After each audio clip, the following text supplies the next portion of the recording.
merci d'être là. Nous allons consacrer cette séance à présentation et discussion de cas cliniques UV. Comme vous avez constaté, ces cas ne sont pas des cas très difficiles, c'est des cas fréquents, pratiques, et je souhaiterais que la séance soit la plus interactive possible, donc n'hésitez pas à intervenir. Donc le premier cas, il s'agit d'un patient de 31 ans, sans antécédent particulier, consultant pour une baisse brutale de la vision avec rougeur de l'œil droit. L'acuité visuelle, comme vous pouvez le constater, est réduite à 2 mètres. L'œil gauche était sans anomalie. Et qu'est-ce qu'on constate à l'examen du segment antérieur? On constate la présence d'un exsudat fibrineux, une uvite antérieure non granulomateuse, avec un gros exsudat qui remplit la chambre antérieure, qui est au contact de l'iris et de la cornée. Alors, devant une telle présentation, quel est le premier diagnostic auquel on doit penser? D'accord. Donc, cette présentation est évocatrice du diagnostic d'uvite aiguë HLA-B27. Donc, ce patient a eu un examen médecine interne, quelques examens complémentaires, mais surtout le typage HLA, et le typage HLA-B27 était positif. C'était une UVI aiguë HLA-B27 positive, isolée, puisque l'examen rhumatologique n'a pas mis en évidence, l'examen de médecine interne n'a pas mis en évidence de spondyloarthropathie isolée. Comment vous traitez ce type d'UVI HLA-B27? Traitement local, traitement général, les deux? Alors, en général, le traitement local seul suffit.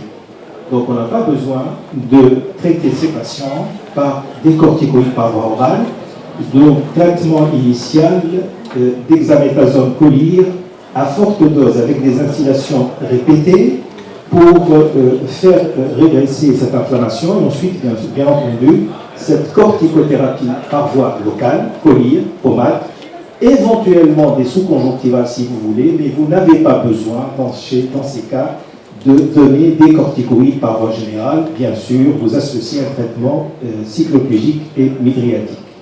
Et vous, comme vous pouvez le constater, au bout de quelques jours seulement, ce seul traitement local a permis le nettoyage complet de la chambre antérieure, donc la disparition de cet exsudat fibrineux. Donc ça c'est le... Alors, je vous rappelle que chaque fois que vous avez une uvite aiguë unilatérale ou à bascule, non granulomateuse, associée à une exsudation de type fibrineux, ou bien un hypopion, c'est l'uvite HLA-B27 qui doit être le premier diagnostic à évoquer. Cette uvite HLA-B27 peut être isolée ou associée à une spondyloarthropathie, qui est le plus souvent une SPA, mais d'autres affections peuvent également être HLA-B27 et causer une uvite. Elle est synéchiante, elle est non granulomateuse, mais parfois une uvite HLA-B27 peut être granulomateuse comme dans la maladie de Crohn. Donc le caractère granulomateux n'exclut pas ce diagnostic, bien que le plus souvent, cette uvite soit non granulomateuse. Il est surtout important de différencier l'uvite HLA-B27 de l'uvite antérieure de la maladie de Bessette, car ces deux diagnostics sont fréquents au Maroc, en Tunisie, en Algérie, etc. Et vous pouvez constater qu'il y a des différences cliniques entre les deux types d'uvite. Essentiellement, l'exsudat fibrineux est exceptionnel dans la maladie de Bessette. L'uvite HLA-B27 est souvent non associée à une inflammation vitréenne significative, alors que la maladie de Bessette, la hyalite est importante et il y a d'autres atteintes du segment postérieur. Quand il y a un hypopion, l'hypopion de la maladie de Bessette est un hypopion mobile, alors que dans la SPA et dans l'uvite HLA-B27, il est épais et non mobile. Et donc, vous avez sur cette diapo des caractères cliniques distinctifs entre les deux types d'uvite. Et c'est très important, dès l'examen clinique, de différencier une uvite HLA-B27 d'une uvite antérieure associée à la maladie de Bessette. L'uvite antérieure isolée est très rare dans la maladie de Bessette.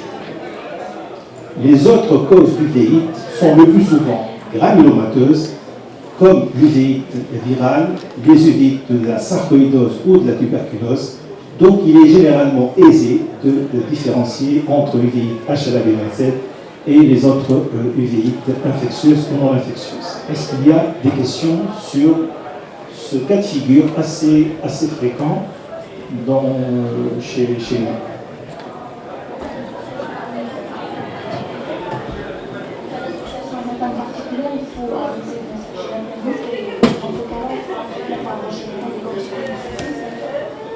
Bon, vous avez raison. En général, on demande un typage HLA, des consultations rhumato, a fortiori s'il y a des manifestations rhumatologiques. Si le rhumatologue indique un traitement par exemple les agents biologiques, ça permettra aussi de traiter l'uvéite. Mais d'un point de vue purement ophtalmologique, ce genre d'uvéite ne nécessite pas un traitement immunosuppresseur ou par agent biologique initialement. Sachez qu'il y a un agent biologique qui s'appelle l'étanercept, qui est donné dans les SPA et dans d'autres maladies rhumatologiques, qui peut induire une uvéite. Donc cet agent biologique n'est pas recommandé dans le traitement des uvéites HLA-B27 ou les autres causes d'uvéite. On traite par l'infliximab ou l'adalimumab. L'étanercept doit être évité parce que moins efficace et en plus il peut induire des uvéites. Une autre question? Alors, on passe à un deuxième cas, toujours uvite antérieure, patiente de 61 ans diabétique et qui se présente à la consultation avec un œil rouge douloureux associé à un flou visuel depuis une semaine avec une baisse donc, de la vision. Et comme vous pouvez le voir, il s'agit d'une uvéite antérieure granulomateuse hypertensive et associée à une rétinopathie diabétique, ça on va le voir tout à l'heure, mais quand on regarde bien, qu'est-ce qu'on voit au niveau de l'iris? Il y a une discrète zone d'atrophie supérieure et vous avez une distorsion pupillaire et cet élément associé au caractère unilatéral à l'hypertonie oculaire constitue une clé importante pour le diagnostic d'uvéite antérieure unilatérale herpétique. Ça, c'est absolument fondamental. Il s'agit donc d'un diagnostic d'uvéite virale antérieure qui est basé sur des éléments cliniques. Et les deux éléments cliniques les plus importants chez cette patiente sont l'atrophie irienne supérieure à midi associée à l'hypertonie. Il n'y a pas d'atteinte cornéenne évidente chez cette patiente, ça n'empêche, le diagnostic d'uvite antérieure herpétique est peut-être posé. Voici le traitement qui a été donné chez cette patiente. Quel est votre avis sur le traitement de cette uvite antérieure? Antiviral par voie orale, corticoïde par voie topique, traitement hypotenseur oculaire, mydriatique. Est-ce que vous êtes d'accord avec...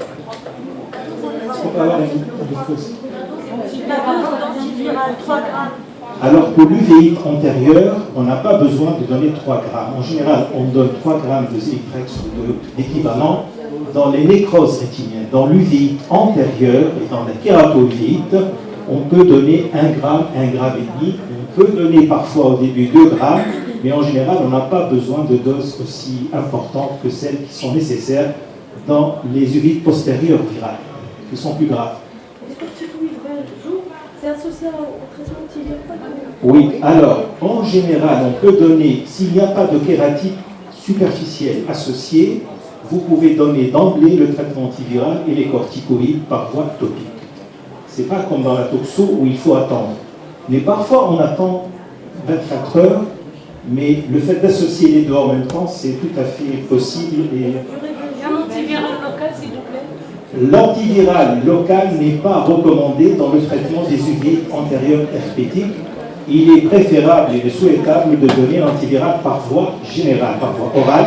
Mais si vous n'avez pas accès, si le malade ne peut pas acheter ou il y a de problème, on peut traiter par un antiviral par voie topique, romazovirate ou virgangène.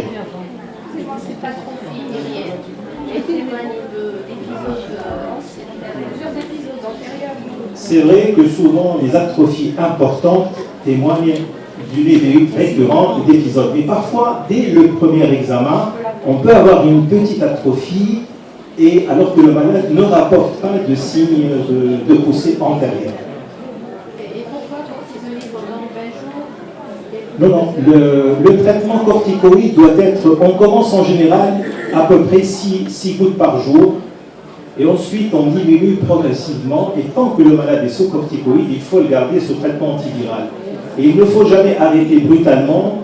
On peut aller jusqu'à 1 goutte, 1 jour sur 2 dans ce type d'uvéite, sinon il y a un risque de si vous arrêtez brutalement. Donc la durée de 2 mois, c'est donné à titre indicatif. On peut aller jusqu'à 3 mois, et on a des patients qui sont sous 1 goutte, 1 jour sur 2, et parfois même 1 jour sur 3, de corticoïdes, plus toujours un traitement antiviral. Et à ce moment-là, lorsque la dose de corticoïde est très faible, on peut diminuer les doses d'antivirales. S'il y a un mois, je ne sais pas Pardon ? C'est-à-dire, C'est-à-dire, il faut, le traitement curatif, c'est 1 gramme, 1,5 grammes, 1 à 2 grammes. Et ensuite, lorsqu'on arrive à 1 goutte, par exemple, de corticoïdes, on peut descendre à 500 mg, qui est une dose, en fait, prophylactique. exactement, pour la prophylaxie pour ces patients. Alors, ces patients, lorsqu'on a traité pendant suffisamment longtemps, on va arrêter un jour le traitement, mais si le patient fait plusieurs poussées, 2 ou plus par an, il faut à ce moment-là donner un traitement antiviral prophylactique 6 mois à 1 an à la dose de 1 comprimé, 500 mg par jour. Donc, un instant, il y a un petit problème tout à l'heure parce qu'il y a un atelier de Dominique Mounet sur les implants toriques, juste pour information, je suis désolé. On l'a avancé, donc c'est dans la salle 1 pour ceux qui sont intéressés parce qu'il ne va pas le faire après. Je vous laisse avec. Donc, n'oubliez pas d'examiner le fond d'œil pour exclure une atteinte postérieure. On va tout à l'heure voir un cas. Donc, voici les éléments cliniques qui permettent le diagnostic d'uvite antérieure herpétique. Ce sont des éléments cliniques et 90% des cas d'uvite herpétique, le diagnostic est purement clinique et vous n'avez pas besoin d'examen complémentaire pour faire le diagnostic d'uvite antérieure herpétique. Alors, quand est-ce qu'on fait une ponction de chambre intérieure et PCR virale? Lorsque la présentation est atypique. Lorsque j'ai une uvite antérieure normotensive, unilatérale, j'ai un doute que c'est viral, je n'ai pas les éléments cliniques que je vous montre ici, à ce moment-là, on peut faire un PCA pour confirmer le diagnostic d'uvite antérieure herpétique. Mais, je répète, le plus souvent, on n'a pas besoin de faire une PCA, une PCR virale.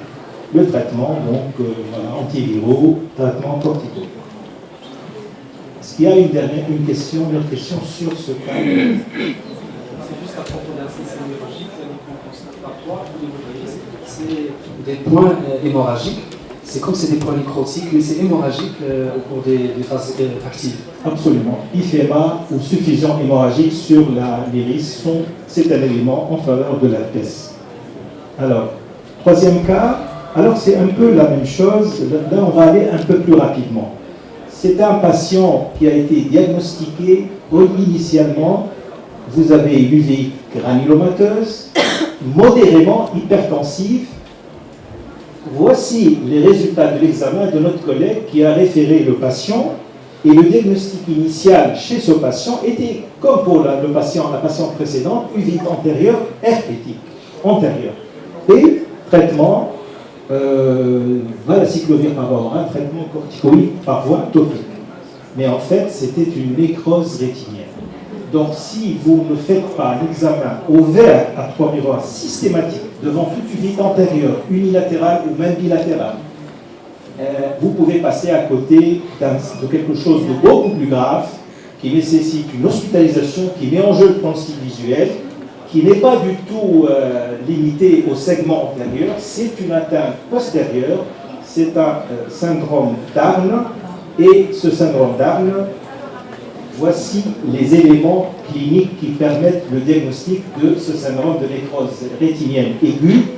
Et comme vous pouvez le constater, souvent les patients viennent consulter avec un œil rouge, avec une uvite antérieure qui cache quelque chose de plus grave derrière, et les zones de nécrose sont parfois très périphérique.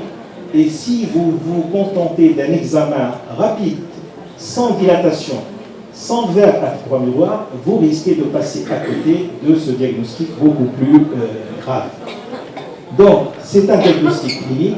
Le patient doit être hospitalisé et doit avoir un traitement antiviral par voie intraveineuse, suivi ensuite par un traitement par voie orale. Donc, voici ce que nous avons fait chez ce patient. On fait la PCA, bien sûr, mais la PCA ne doit pas retarder la mise en route qui est urgente du traitement par acyclovir par voie intraveineuse pendant à peu près 10 à 15 jours, suivi ensuite par un traitement antiviral par voie orale, valacyclovir à la dose de 3 grammes par jour. Et ensuite, on peut même faire des injections intravitréennes d'antivirales. Les corticoïdes ne doivent jamais être donnés d'emblée. Il faut attendre, s'assurer de la stabilisation de la rétinite, des lésions de rétinienne, pour commencer un traitement corticoïde par voie orale pour lutter contre l'inflammation associée. Malheureusement, du fait du retard diagnostique et thérapeutique chez ce patient, il y a eu une complication, un DR rhumatogène, traité, phaco, vitrectomie, tamponnement interne, et vous pouvez constater que l'acuité visuelle finale n'était pas excellente du fait d'une atrophie maculaire, mais heureusement, il n'y a pas eu de bilatéralisation de la nécrose rétinienne. C'est quelque chose qui peut arriver fréquemment si le malade n'est pas traité à temps pour la pathologie initiale. Donc, je répète, l'importance de la clinique pour le diagnostic de la nécrose rétinienne, Lamb syndrome, l'examen au verre à 3 miroirs devant, toute uvée antérieure, surtout si elle est granulomateuse, unilatérale, granulomateuse, normaux ou surtout hypertensive. Alors, nous pratiquons systématiquement une PCA dans ces cas. Pourquoi? Parce qu'il faut avoir une confirmation diagnostique et parce que certaines pathologies infectieuses, comme la toxo, ou non infectieuses, comme la maladie de Bessel, ou parfois les pseudo-UVI, peuvent donner des tableaux de pseudo-armes, donc il est important de faire la distinction, et il est également important d'identifier le virus en cause, mais je répète, il ne faut jamais retarder la mise en route du traitement antiviral en attendant les résultats de la PCR. Ils peuvent développer des décollements exudatifs à la phase aiguë, mais souvent, après, c'est des décollements rhumatogènes ou tractionnels ou mixtes, avec une PVR sévère et souvent difficile à traiter, et même quand on a des succès anatomiques, malheureusement, l'acuité visuelle reste toujours compromise, mais surtout, retenez qu'il y a un risque de bilatéralisation chez ces patients qui n'est pas négligeable si le traitement n'est pas donné. Alors, la durée du traitement. On fait systématiquement un statut sérologique pour ces patients. Alors, en général, oui, mais Lyme, c'est une pathologie qui survient en général chez l'immunocompétent. Donc, alors que la rétine assez élevée, c'est l'immunodéprimé, mais effectivement, en pratique, on demande souvent des examens pour déterminer le statut immunitaire de ces patients. Est-ce qu'il y a une autre question sur le... Alors, je passe au cas suivant. C'est une patiente qui a une hypothyroïdie et qui est suivie depuis 20 ans pour une uvéite intermédiaire idiopathique. Et cette patiente a été traitée longtemps par des corticoïdes par voie topique et elle a eu des injections périoculaires de triamcinolone répétées pour son uvéite intermédiaire. Alors voici l'examen de l'œil droit était strictement normal. À gauche, la vision était à peu près normale, elle était légèrement diminuée. Et vous pouvez constater la présence de précipités de taille moyenne, un flair qui est presque normal, donc il n'y a pas de tyndale de chambre antérieure significative. On ne constate pas de symétrie postérieure et il y avait un tyndale vitréen à 2 croix Et effectivement, c'est un tableau clinique qui est tout à fait compatible avec le diagnostic d'UVI intermédiaire, diagnostic qui a été fait depuis plus de 20 ans. En fait, cette patiente n'avait pas de vide intermédiaire.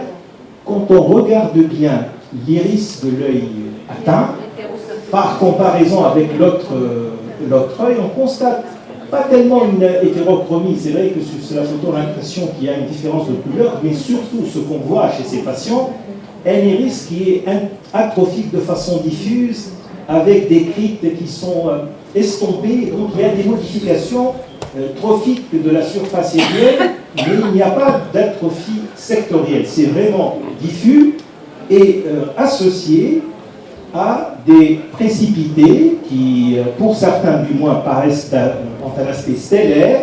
Vous avez donc tous les éléments. La hyalite, on voit mal le fond d'œil gauche à cause de la hyalite gauche. Donc en fait, il n'y a pas d'œdème maculaire à l'OCT et l'angio montre une discrète hyperfluorescence papillaire et on peut même avoir chez certains patients des diffusions vasculaires. Ça, c'est tout à fait compatible avec une uvéite de Fuchs. Donc cette patiente n'avait pas d'uvite intermédiaire, elle avait un syndrome de Fuchs, et je l'ai dit hier, le Fuchs représente 8 à 10% des uvéites qu'on voit dans le service. Le diagnostic de Fuchs, le premier message, le plus important à avoir à l'esprit, c'est toujours penser au Fuchs, pour ne pas passer à côté. Et lorsque vous avez le diagnostic de Fuchs, cela veut dire que vous n'avez besoin d'aucun examen complémentaire à visée étiologique. Il ne sert strictement à rien de faire un bilan. Il n'y a aucun traitement, mais il faut surveiller ces patients.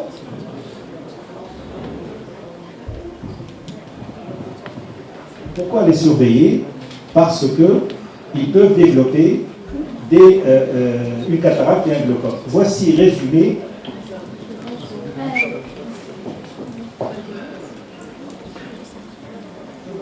Voici résumé les éléments cliniques qui permettent le diagnostic de Fuchs. Et à mon avis, les éléments positifs sont aussi importants que les éléments négatifs. Les éléments positifs, l'unilatéralité, mais faites attention, 10 à 15% des Fuchs peuvent être bilatéraux. Il n'y a pas de symétrie postérieure et il n'y a pas d'œdème maculaire. Et vous avez les autres éléments positifs. Donc le diagnostic est purement clinique et il ne faut pas rater ce diagnostic. Et nous avons malheureusement beaucoup de Fuchs qui sont explorés et qui reçoivent des traitements corticoïdes, immunosuppresseurs, qui peuvent être parfois extrêmement préjudiciables pour ces patients. La cataracte et le glaucome sont les deux principales complications de Fuchs. C'est pourquoi il faut les surveiller. Est-ce qu'il y a des questions sur le Fuchs?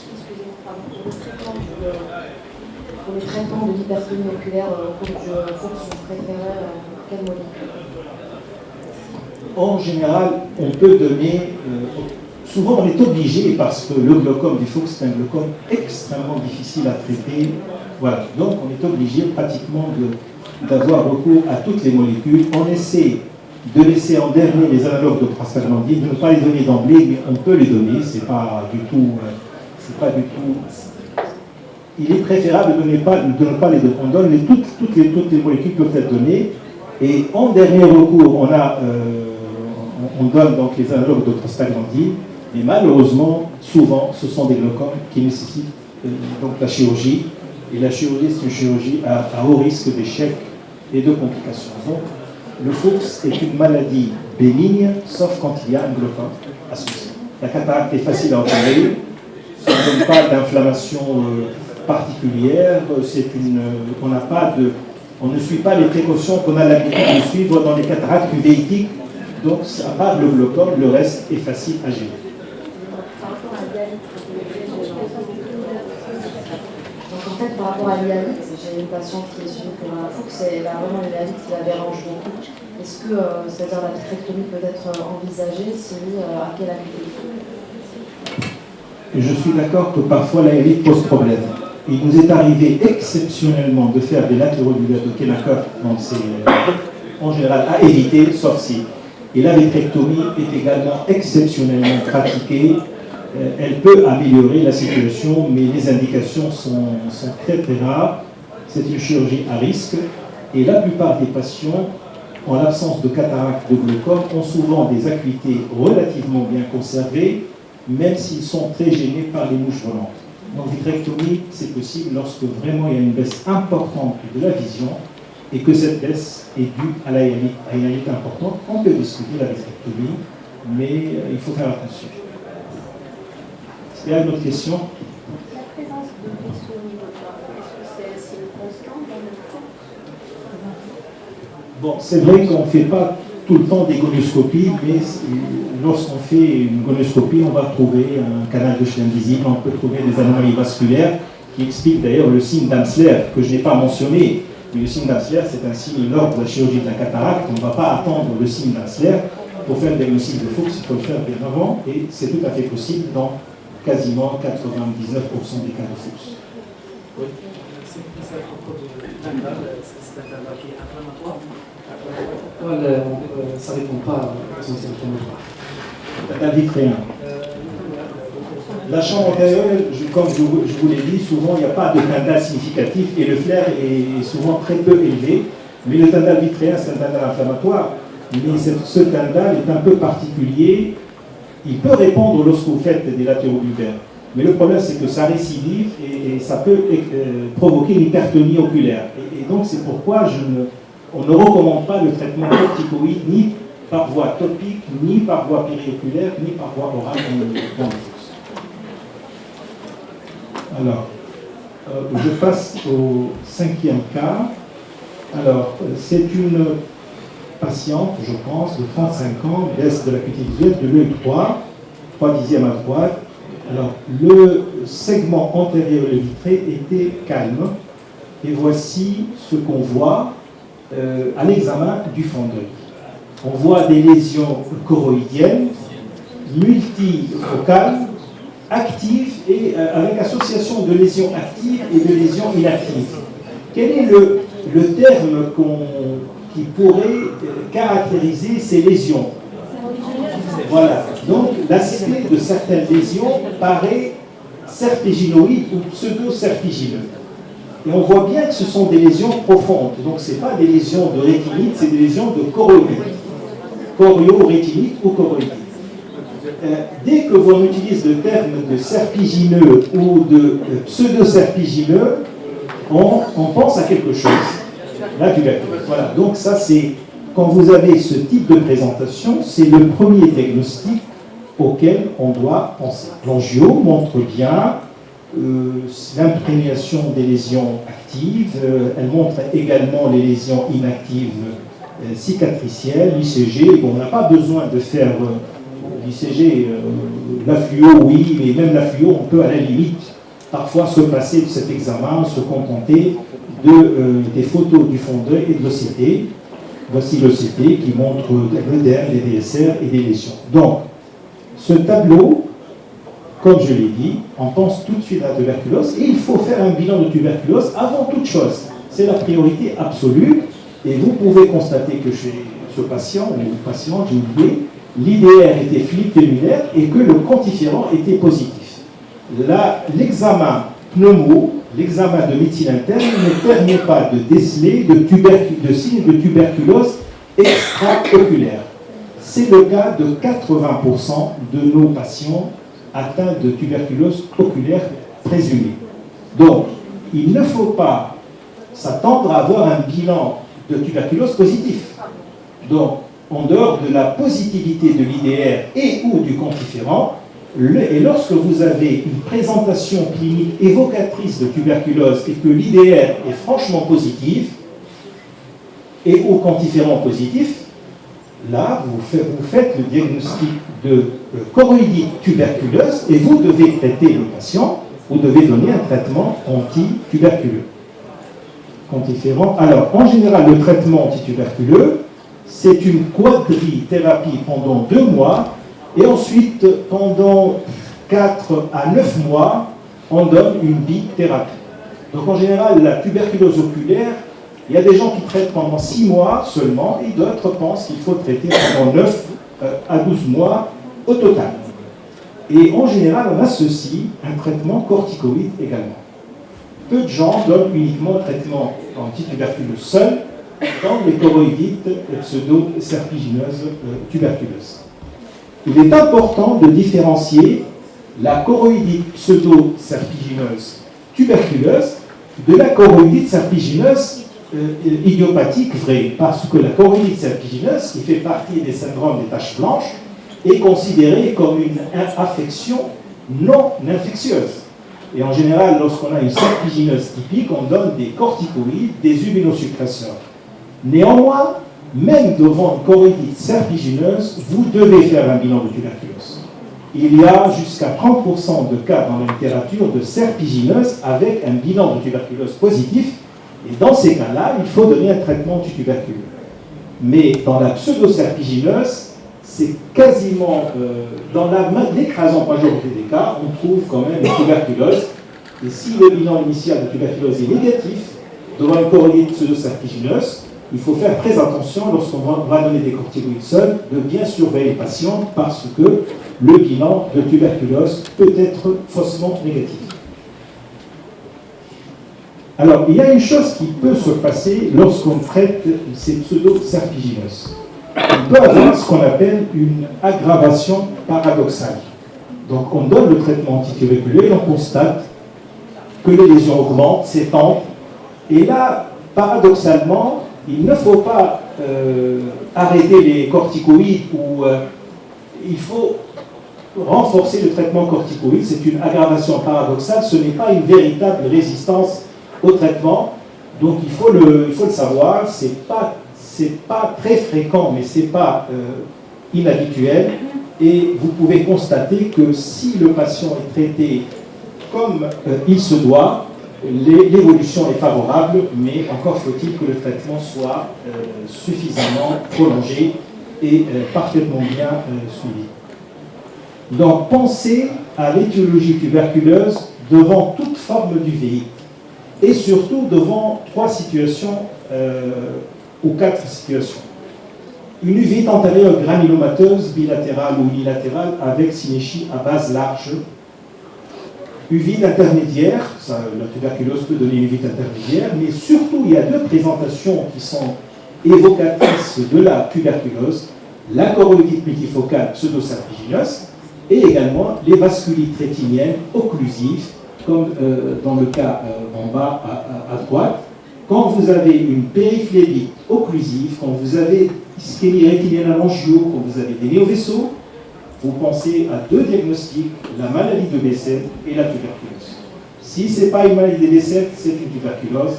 Si ce n'est pas une tuberculose, c'est une maladie de Bessel. Il y a d'autres causes de vasculite occlusive que la tuberculose et que la maladie de Bessel, mais dans notre pratique courante, ces 2 étiologies représentent au moins les 3/4 de nos vasculites occlusives, ischémiques. Donc ça, c'est très important par rapport, et la résurgence de la tuberculose fait que cette étiologie est de plus en plus fréquente comme cause d'UVI. Le diagnostic de la tuberculose oculaire, je le répète, est un diagnostic de présomption.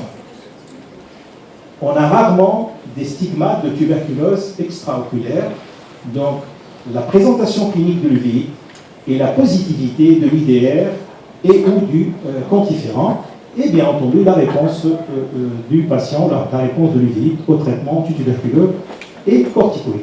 Est-ce qu'il y a des questions sur la tuberculose oculaire?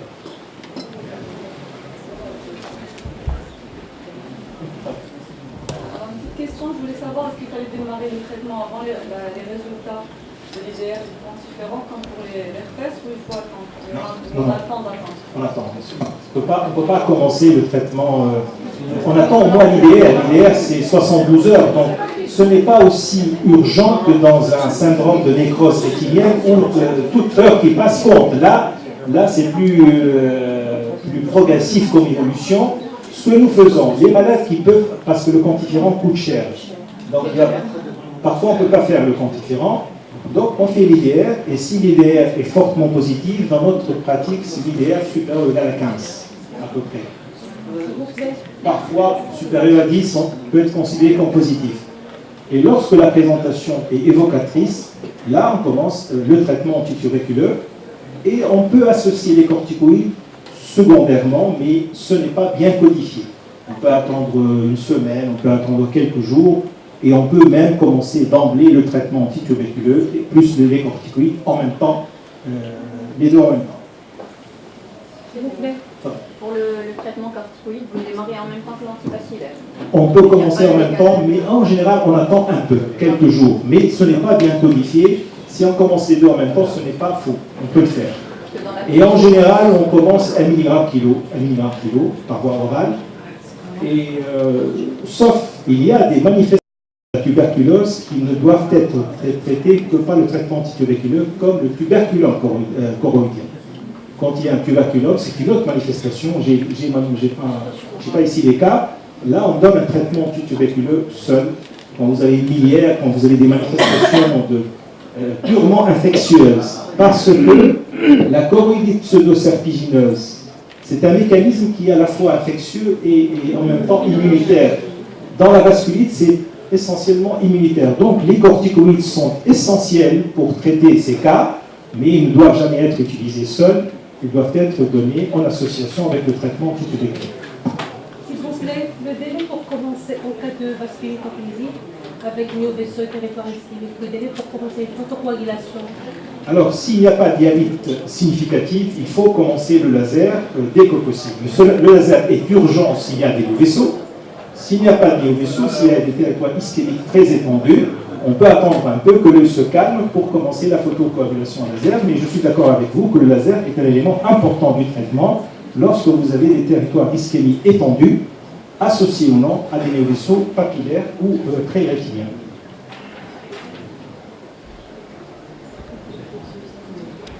Alors, je pense que c'est le dernier cas. Alors, et là, c'est quelque chose que vous connaissez. C'est un patient de 17 ans, baisse de vision, de l'œil droit.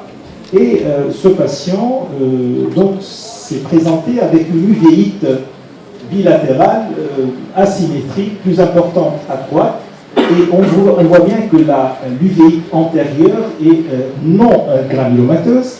Et voici ce que ce jeune patient présente à l'examen du fond d'œil, à droite et à gauche. Quelle est l'étiquette diagnostique que l'on peut mettre sur... Il y a une vasculite, vous êtes d'accord? Alors, quand vous avez une vasculite avec beaucoup d'hémorragie, vous avez des environnements diffus, floconneux, étendus, vous avez manifestement des stigmates de vasculite occlusive. Avant même de faire l'angio, et même on peut parler d'occlusion de branche veineuse temporale inférieure, d'occlusion de branche nasale, donc, mais en fait c'est plus étendu. Il y a, c'est pas diffus, mais ça survient dans plusieurs territoires de la rétine. Donc on est bien devant une vasculite rétinienne occlusive, et là aussi, comme je le disais tout à l'heure, B7 ou tuberculose, les deux étiologies essentielles auxquelles il faut penser. L'angio confirme le diagnostic de vasculite occlusive ou ischémique, montrant de larges territoires d'ischémie rétinienne, qui touche à droite essentiellement le pôle postérieur temporal inférieur et la partie temporale. Apparemment, il y a de l'ischémie aussi en nasal, il y a de l'ischémie à gauche, et en plus de l'ischémie, il y a un œdème maculaire cystoïde avec DSR à l'œil droit. Alors, quand on regarde bien, il y a également, en plus de la vasculite, des infiltrats rétiniens, des lésions rétiniennes blanches, et ces lésions rétiniennes sont un élément clé du diagnostic de l'étiologie chez ce patient. Ce sont des infiltrats superficiels, et l'OCT montre bien cette hyperréflectivité des couches internes de la rétine avec un ombrage postérieur, et une des caractéristiques essentielles de ces infiltrats, c'est qu'ils disparaissent rapidement. Ils peuvent disparaître en quelques jours, même sans traitement, et on parle d'infiltrats fugaces. Ça, c'est typique de la maladie de B7. Donc, vous avez ici un cas de vasculite rétinienne, occlusive, associée à des infiltrats rétiniens multiples, chez un patient, un jeune patient, adulte jeune, et ce patient, il avait une aphthose bipolaire et une pseudofolliculite. Donc, le diagnostic de maladie de B7 est facile, basé sur l'association de manifestations ophtalmologiques typiques avec une atteinte extra-oculaire, et que l'on utilise les anciens critères de l'International Study Group for Visual Disease ou les nouveaux critères internationaux, le diagnostic est possible dans les deux situations.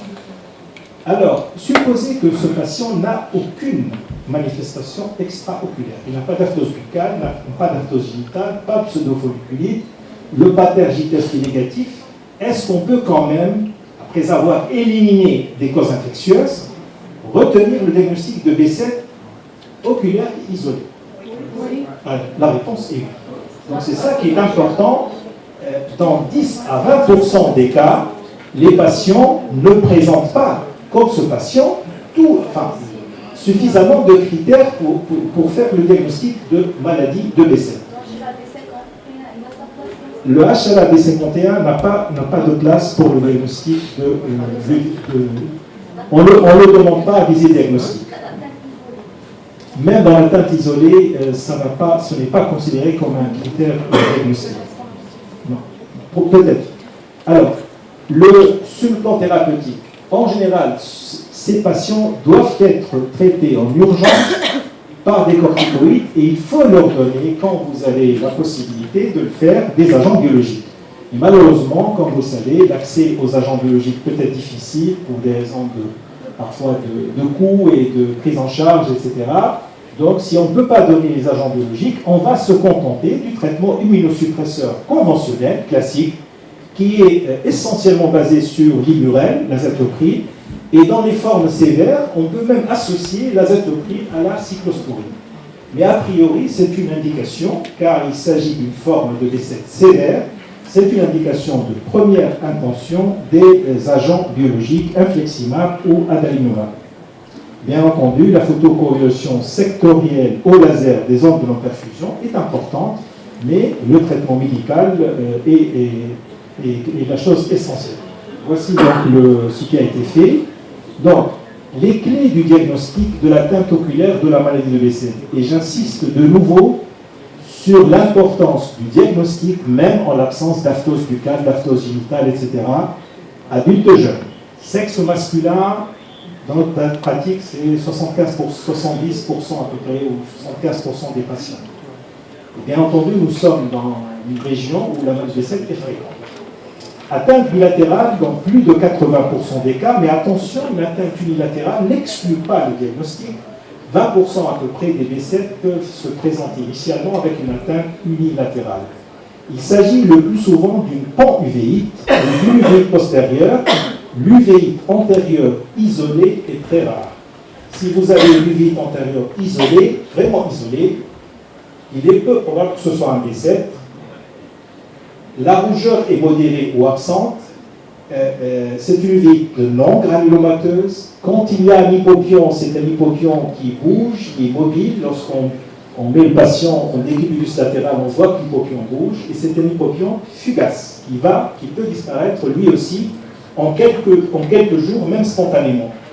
Lorsque vous avez un œil qui n'est pas très rouge, qui a un hypopion, il est peu probable que ce soit une uvéite HLA-B27. Donc ça, c'est un élément en faveur du décès. L'uvéite, l'hypopion HLA-B27, il y a une rougeur très intense. L'œil est vraiment très injecté, alors que dans le B7, l'œil est parfois blanc, ou tout au plus modérément injecté. Hyalite diffuse sévère, c'est un élément important. Il y a aussi un autre élément, je vous demande de faire très attention à cet élément, à mon avis, qui est capital et qui se voit dans 30% des cas.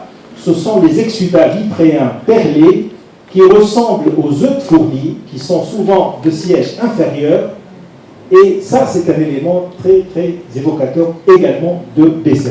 30% des patients ça ne se voit pas tout de suite au début de la poussée. Au bout de quelques jours après la poussée, vous avez l'hyalite. Regardez le vitré inférieur et vous allez voir sur la rétine des exsudats d'acier perlé disséminés sur la surface rétinienne inférieure ou parfois disposés de façon linéaire comme un collier de perles. C'est un élément important pour le diagnostic. En plus des infiltrats rétiniens superficiels et fugaces, ces infiltrats peuvent parfois être très étendus, simulant une pseudo-rétinite virale. Ça aussi, il faut le savoir. Vasculite rétinienne occlusive récidivante, comme dans le cas que je viens de vous montrer. Et évidemment, l'œdème papillaire, l'œdème maculaire, la vasculite avec capillarite diffuse en feuille de fougère sont autant d'éléments cliniques qui permettent le diagnostic de maladie de décès, même en l'absence de manifestations extra-oculaires évidentes. Lorsque vous avez un patient suivi en médecine interne pour maladie de B7, qui est adressé en ophtalmo parce qu'il a une baisse de vision. Si vous trouvez une uvulite granulomateuse, ce n'est pas une uvulite de B7. Donc ça veut dire que l'uvulite secondaire a autre chose que la maladie de B7. Si vous avez une choroïdite pseudo-serpigineuse par exemple, ça peut arriver chez quelqu'un qui a une maladie de B7. Ce n'est pas une uvulite de B7. Et n'oubliez pas que nous avons pas mal de patients qui prennent des corticoïdes et qui viennent avec une CRSC cortico-induite par les corticoïdes, induite par les corticoïdes. Et donc, il faut savoir différencier l'uvéite de la maladie de B7 des autres manifestations qui ne sont pas en rapport avec la maladie de B7. Est-ce qu'il y a des questions sur la maladie de B7? Pardon. Voici le schéma thérapeutique tel que recommandé par les nouveaux guidelines de l'EULAR, publiés en 2018, pour simplifier, lorsque l'uvéite est antérieure isolée, ce qui ira, on peut se contenter d'un traitement local. C'est le seul cas où on ne donne pas d'immunosuppresseur. Dès qu'il y a une atteinte du segment postérieur, même s'il s'agit d'une hyalite minime, il faut donner un traitement immunosuppresseur ou agent biologique. L'agent biologique s'impose quand l'atteinte est sévère, et lorsque l'atteinte est modérée, on peut utiliser soit d'emblée les agents biologiques, si on en dispose, soit on commence par le traitement immunosuppresseur conventionnel, et s'il y a une évolution péjorative, on a ensuite recours aux agents biologiques. Il ne faut jamais traiter une maladie de décès avec atteinte du segment postérieur par des corticoïdes seuls. Ça, c'est une erreur extrêmement préjudiciable pour le patient. Est-ce qu'il y a des questions sur la maladie de décès? Pour les patients qui sont suivis pour B7 sans atteinte oculaire, qu'on nous adresse pour un examen ophtalmo, je voulais savoir ce qu'il suffisait de faire un examen clinique complet, ou il faut faire aussi des angiographies pour rechercher des atteintes périphériques. Et je vous remercie de votre question. Alors, il faut faire un examen complet et surtout s'assurer qu'il n'y a aucune cellule dans le vitré. Si la chambre antérieure est parfaitement ferme, s'il n'y a pas de cellule dans le vitré, si l'examen du fond de l'œil, en pratique, on ne demande pas d'angio systématique. Au moindre doute, il faut demander l'angio, mais on ne va pas faire des angios systématiques chez tous les patients atteints de B7, dont l'examen clinique est strictement normal, mais il faut s'assurer de l'absence de toute lésion mécanique et surtout une cellule. Si vous voyez une ou deux cellules dans le vitré, c'est une indication à l'angiographie. Et même au traitement après.